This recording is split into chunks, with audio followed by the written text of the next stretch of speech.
Hey, I'd like to welcome you to another episode of Mission Matters. My name is Adam Torres, and if you'd like to apply to be a guest on the show, just head on over to missionmatters.com and click on Be Our Guest to apply. All right, so today's a very special episode. We have Mädchen Amick on the line and Mina Tobias. They are co-founders over at Don't Mind Me Foundation. Mädchen, Mina, welcome to the show. Thank you. Thanks for having us. All right, so we got a lot to talk about here today. We're definitely going to get into your fifth annual gala, also golf tournament, and then also I want to know about the Don't Mind Me Foundation, why you founded it, and a whole lot more. Super interesting story. But before that we do that, to get us started, we'll start this episode the way that we start them all, with what we like to call our Mission Matters Minute. So at Mission Matters, our aim and our goal is to amplify stories for entrepreneurs, for executives, for experts. That's what we do. What mission matters to you? Well, my mission in life is to make mental health care accessible to all. Mm. As a family, we have experienced firsthand how hard it is with my son living with bipolar disorder. And, we as a family banded around him to help him through. It's a very difficult thing. So we're here as a family to pay it forward and help the next family through. Mm. Our big thing is bridging the gap between crisis and long-term recovery. There's such a large gap in our system, so we're here to try to make it better for the next family. It's amazing. I love bringing mission-based individuals on the line to share why they do what they do, how they're doing it, and really so what we can all learn so we grow together. So that's amazing. Let's get into the foundation. So a lot of people want to help, a lot of people that may have something that moves them. In your case, you mentioned your son. But not everybody starts a foundation. Not everybody gets super active. Like what sparked this, the Don't Mind Me Foundation? Like what made this different to where you knew you were going to put a significant amount of time and effort towards this? For me, Sylvester got his diagnosis in 2011. And for the next 10 years, we as a family just started advocating, sharing our story, raising awareness, really wanting to break down the stigma surrounding mental illness. Yeah. And at that 10-year mark, right in the middle of the pandemic, my son went into another deep manic episode and into psychosis. So here we were as a family thrown back into the mental health care system. And we felt that it was more broken than 10 years before. So Wow. it became something that we really wanted to have a direct impact to, of course, continue to share our story and continue to destigmatize mental health, but really create pathways toward recovery through our foundation's work. So it was a very cathartic thing for me to do, for sure, because it can be a very, very, very frustrating thing. Every single day we're working to make it better. And we have a scholarship fund, a crisis intervention scholarship fund that we've set up. And it scholarships people into primary mental health care treatment that are either underinsured or, underfinanced. So we're very, very proud of that. I want to give my mom a lot of props here. And to your question, Adam, a lot of people don't create a foundation from crisis. And I think I've been very lucky to be a part of this family where when we see something going wrong, like my parents, when we've faced adversity in the past, they are the first ones to step in and be like, okay, let's get us out of crisis, but then let's figure out how to make it better for the next people going through. And I just saw the evolution of how my parents stepped in for my brother very early on. And once he was able to get into a good place and be balanced, so many other friends and family members then were reaching out to my mom and my dad being like, okay, my son is now going through this. What did you guys do? Wow. It became this very natural progression of them just talking one-on-one to families and parents and loved ones, to it being like, okay, we can't just do this one-on-one. Let's figure out how to reach people. And that's how we started in 2021. Yeah. I'm curious what it's like I have these conversations with many different co-founders from different companies, things like that. So, let's call it family businesses, right? In this case, obviously, this isn't something that you set out as a quote unquote family business, right? It's something that you're bringing in because you see a need and something that you want to fix. But I'm curious, because of that, what it's like to work in the family and in a family foundation of sorts and trying to really move the needle on a huge, huge problem, which is mental health. Like, what's that like working as a family on that? I'm expecting Mina to say wonderful, wonderful things about my mother. I love working with my mom. I was waiting. I mean it. No, it is really lovely. And like, I mean it when I'm saying like my parents have been such role models for me for a very long time, artistically too. Both my parents are artists and have been in entertainment for a very long time, and the way they've navigated their career on that side has been super inspiring. And we've done some creative projects together. So then when we started just naturally working together for the foundation, it was an honor to work alongside them, and they walk the walk. So it's been really fun. And of course, you do have to create boundaries when you're working with a family, because sometimes you're coworkers and sometimes you're not. And so learning that is important and has been great. And like my mom said earlier too, we are very similar minded. So we'll both think of the same thing and text each other and be like, "Oh, did you do this yet?" And we're always on the same page. So that's been nice. Well, and then I think flows into what about from mom's side? Yeah, I was gonna say that it feels, I mean, I've never ran a business before. I've, like Mina said, I've been an actress, a director, writer, but I've never like had the even inkling to actually start a business. But it's just a very natural thing for us to do as a family, because we're very in sync as a family. We're a very close family. We tackle challenges together and adversity together. So it feels like a really good positive flow, the way that we need to tackle the different business things, side of things that we need to do. So I think that it's a really nice match, and it's very, very fun to work with my daughter. To that point, very early on, when my brother was going through his mental health crisis, we were really put to the test of just trying to fight against a system that felt like it wasn't made to work in the first place.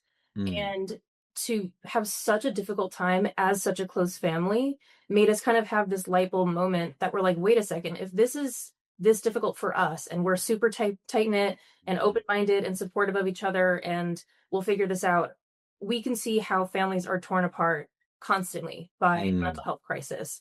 And so that was a big lesson for us, where we're like, wow, if it was this difficult for us as a family with resources, willing to do anything, we can only imagine how difficult it is for others that don't have the same resources. So that was a big motivating factor. And on that kind of track as well, it's been really important for me to share with especially other parents, the compassion that you need to have around someone who is struggling mentally. Because a lot of times it will manipulate their personality. It will manipulate, like, their brain kind of like defies them in a way. And it's very hard to understand sometimes. And a lot of times I think families, or at least parents, you have to do this tough love thing, and they got to, hit their rock bottom and this and that. And it really, when you're dealing with a mental illness, you really have to learn, how do you separate the illness from your loved one or from your child? Yeah. So really sharing that information and sharing our story, I think that I'm hoping that we're making some headway in bringing some understanding around, how does a family navigate this together? Because you need to do it together. The person who's affected really, really needs support. That's wonderful to share that, by the way. And you're also leading by example. And I'm just curious, who came up with the name? The name, Don't Mind Me. Where'd that come from? I knew the story. Like, that is a great name, but how did it come about? There's got to be a story behind it. Yeah. We were just tossing around different ideas, and we definitely wanted to have MiND in there, because it's, about mental health. I don't totally remember how it came apart, but I think might have had. It was you, yeah. Okay. Yeah, we were just throwing out a bunch of different mind names, and you're just like, don't mind me. Like, don't mind me while we change mental health care. And I was like, yeah, I love it. So good. It's so good. Sounds like the movie title. It's like a Catch Me If You Can, Don't Mind Me. Like, it's kind of gives me that feel. Like, yeah. Yep. Amazing. Let's get into the event that's coming up. So I know it's February 28th, and we're going to put a rush on this to make sure that we get this out. We're recording this on February 12th, but I know February 28th you have, and there actually might be more than one date here, because I know there's going to be at the Twin Palms Frank Sinatra Estate in Palm Springs, California. You're having the gala, and then there's also going to be a golf tournament. So let's get into the event. Like, where do you want to start with that one? Yeah, absolutely. So this is our fifth one, Mina. Is it our fifth? It is. Wow. Well, yep. Yay, baby. Time flies, doesn't it? Like, I bet you can't believe it. And we've held our galas at different venues and different locations, because we have so many wonderful supporters that continue to come out and come out for every event. So it's fun to kind of change it up. And so this year we're holding it at the Twin Palms Frank Sinatra House in Palm Springs.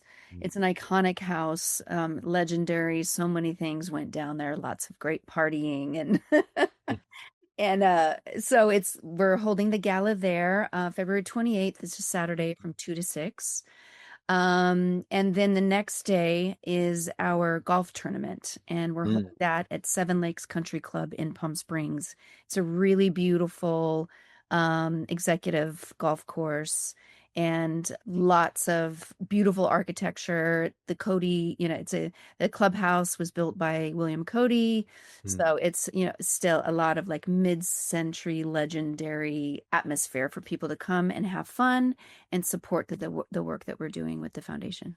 Yeah, and in terms of getting that, it's don'tmindme.org, yes? So Yes. they can see tickets, everything else like that. That's good. Everything's on there. You can learn about what we do more. You can learn about our 3 pillars: Yeah. advocacy, action, and access. And we have our golf tickets up there and our gala tickets up. Yeah. I do want to talk about one other thing that I know you're working on, and that's over in Coachella Valley. So I understand it's a long-term residential treatment. Can you go into that a little bit? A center? Through our own experience of going through lots of different hospitalizations for our loved one. He's also dual diagnosis, so he's been sober for a long time and works his program, and that's a big part of mental health as well. And we've just found that we first of all loved Palm Springs. There was a lot of great rehabs that were out there, but Yeah. found just through our personal experience and our friends and family that there wasn't a primary mental health long-term option that was in the kind of infrastructure of recovery that is so alive and well in the Valley for addiction and substance abuse or substance use disorder. And so we've just been really wanting to create our own long-term, holistic, takes you through all levels of care treatment centers. So we're developing the Don't Mind Me. It's the Mental Health Center of Palm Springs, or sorry, the Mental Health Recovery of Palm Springs. And this will be anything under crisis where you need to be in the hospital. So you can come in and stay with us long-term, have outpatient services as well, and residential. So we are in the development phase of that. We've identified a building. So the fundraising from this year and through the rest of the year will be going towards the development of our own treatment center. And That's exciting. We have 2 amazing directors that have a wealth of knowledge. They give amazing treatment with this long-term approach. They have treatment centers down in San Diego, one in Sacramento, and we have our scholarship fund set up with them and their treatment centers. They're really, really changing the game on how to bring holistic care on a primary mental health level. So they're going to be heading our treatment, and yeah, it's very exciting. We have everything. That is exciting. 5 years in, I Yeah. gotta ask. I mean, when you first started this, I know when you first started this, could you imagine like you'd be at this point? Like, was that always the vision, or does it just keep growing year by year? I'm so curious. Well, I would say that we do say things like, as we were going through what we were going through for those first 10 years, there was this, like, we would talk as a family, like, we really want to start a foundation one day. And we would always sort of talk about it, what that would look like. How could we help Yeah. people? And then when we were thrown right into the middle of this like extreme crisis, it was like we were just compelled. It was like, okay, here's the time. We got to do it. The universe is saying you have to do it. And we're like, okay, Yeah. you got to step up. And Wow. then even with that, we pride ourselves in being able to connect people to resources when they're in need. Also really talking about preventative care. So really make that plan before you're in crisis. Find out what is your mental health support wherever you're at. Because once you're in crisis, it can be chaotic and really hard to navigate. But it was just so frustrating when there's not enough treatment to recommend people to go to. And so many times lack of insurance or even the price of treatment, it makes it not acceptable, Yeah. for most people. It's just not accessible. So we just were compelled, and we always talked about, one day let's start a treatment center so that we can Yeah. do it right, and we can everything that we've learned what doesn't work. And it just happened to be this big grant that came into California last year. And our directors, down at San Diego said, if you're really serious about this, this is the time, get in. Mm. Because if, there is some good behavioral health funding that could come from that. So that's what kind of like, I think, pushed us to Hmm. move. I mean, I think in my mind, I was thinking, hopefully in the next 10 years, but here we are, year 5, and we've got everything in place. We got the team in place. Wow. We got the location locked in. We have an amazing architecture team. Mm. Now we just need the funding. Yeah. Yeah, we've always been very collaborative too, because mental health, you need everybody working together as a village. It takes everybody doing this right. So that's why when we have great partners or we can refer people to doing great work in residential treatment, we are like always trying to connect people to resources, and also not reinvent the wheel. So when we felt like this was a great place in Palm Springs to have the treatment center, like I said, it is the Valley of Recovery. And to the few that are trying to do great things and are doing great things, we're always wanting to work with them. But the need is so great. I mean, even when we have our scholarship and we're getting people into treatment, there's often not enough beds. It's just, we really, really need more treatment centers. So we're excited to step in and share what we've been through personally and try to do it better than it was before. Wonderful. Mädchen, and Mina, this has been absolutely a pleasure having you on the show today. I just have to ask, what's next? I mean, what's next for you? What's next for the foundation? Sometimes I feel like I've got a little spoon and I'm digging the tunnel through the giant mountain, and that's okay. Just Yeah. doing something good every day, whether it's Mm. connecting somebody to a resource, moving our treatment center forward, spreading awareness, sharing our story. That's it. You never know where life's going to take you, but I think if you just Mhm. keep putting one step forward, sometimes you slide back, but that's okay. You get right back up and you just, you keep moving forward. So, hopefully just inspiring more families to find that hope, because sometimes Mm. you can feel hopeless and it can feel like there isn't a light at the end of the tunnel. And we're here as a family because we've been through a lot to say that there is a way through and there is a light at the end of the tunnel. And we're on the other side going, come on through. Let's. Yeah, ditto. Same. And then I think for the foundation too, we're really honored to be going into year 5 because it's Mm. no, easy thing as a nonprofit to survive year to year. And we're just really excited that we've been able to grow and expand. And a big part of that is building sustainable foundations so that Yeah. as we get grant writers on and as we develop the center, that we'll be here for a long time making change. So we're just continuing to build out our team. And again, just try to reach as many people as we can. And Amazing. be very thankful and grateful to the grassroots movement that help us Mm. keep our doors open. And everyone out there, should know that if you can only give $25, every little bit helps. It Yeah. counts and it will pay it forward and it will help the next person through. So super, super grateful for everyone that supported us so far, and very excited to meet the new ones that might come along and join us for the ride. How do people follow up, especially to and learn more about the organization, especially to grab some of those tickets? I mean, that's going to be epic at the Frank Sinatra Estate. Come on, Palm Springs, amazing. And then golf too, like doing it up over here. How do people follow up? How do they learn more? Well, you can find everything about us on our website, don'tmindme.org. We're also on all the socials.